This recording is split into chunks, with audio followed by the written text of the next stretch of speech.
Welcome back to One Monroe. Today, we're heading out to a customer site at a bottling plant to see how their VMI program is working. We're visiting Acme Bottling Plant today and speaking with Dean Kelsey, Head of Maintenance. So Dean, you've been on the One Monroe VMI program for almost a year now. How are things working out?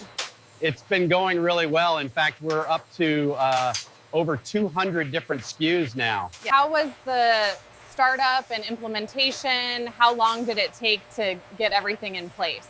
It was pretty quick. They set up a few racks, installed the RFID scanner, and we were up and running. With over 200 SKUs in the program, that's a significant volume. What are some of the primary components we're managing? We started with a large order of leveling mounts for our conveyor lines, and it's really grown from there. And now I have you guys stock everything from personal protective equipment to many of the fasteners and bearings we need to replace.